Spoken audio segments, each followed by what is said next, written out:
Quand je parle de la tête, je suis en train de faire un pont, un lien entre la tête et le cœur.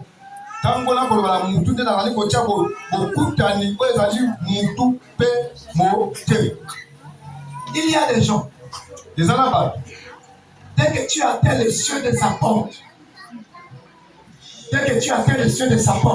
à l'entrée, avant d'entrer dans sa maison, si on ouvre la porte, on constate de ce qui est visible. Tu peux savoir que la personne est ordonnée ou désordonnée.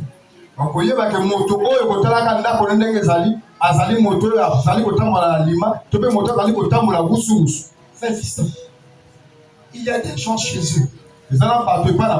On trouve des serviettes au salon.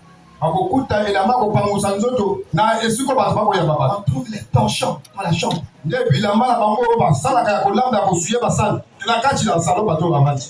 C'est déjà une descente.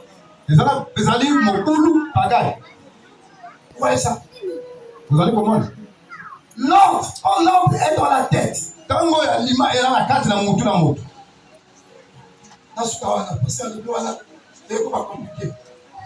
Même l'habillement, c'est de l'ordre de la tête.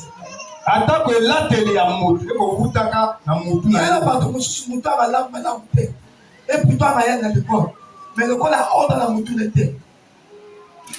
Au moins, à la tête, ma couleur épelée, comme ça, arc-en-ciel. Ma couleur d'un jour épelée, comme ça, drapeau et la fruition. Il n'y a pas l'ordre dans la tête. Vous savez, c'est parce que je ne vais pas entrer dans la loi. En Israël, même pour la sémence dans les champs, Dieu avait un texte que l'on mélange dans un champ de formes de sémence. Quand les champs étaient les champs de la vie, on devait mettre la vie. Quand les champs étaient l'olivier, on mettait l'olivier. On ne devait pas mélanger les semences. Ce n'était pas seulement un fait naturel. Dieu préparait quelque chose. Dans Matthieu, Jésus dit, on ne peut pas servir deux maîtres. Tu aimeras un, tu haïras l'autre. Tu ne peux pas à la fois prétendre dire que tu aimes Dieu et aimer un autre Dieu. C'est un mélange de semences.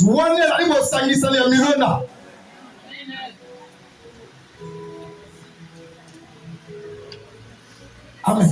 Amen. La semence, c'est elle qui donne la vie. Nous ne devons pas mélanger les semences. La biologie appliquée, et comment ça va greffage. Ça, c'est la science. C'est les hommes. Dans la science de Dieu, Dieu n'aime pas les mélanges.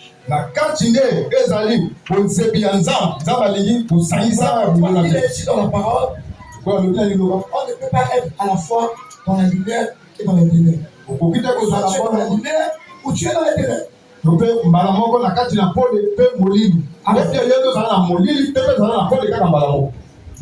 1 Corinthiens chapitre 14.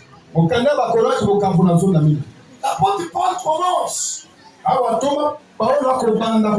Partie rechercher la charité. La charité, ou disons mieux, l'amour, ça se recherche. Je ne parle pas ici de l'amour d'un homme avec une femme. Je parle ici de l'amour de Dieu. Dans le contexte de Dieu. D'ailleurs, même dans le contexte des hommes, l'amour, ça se recherche. Amen.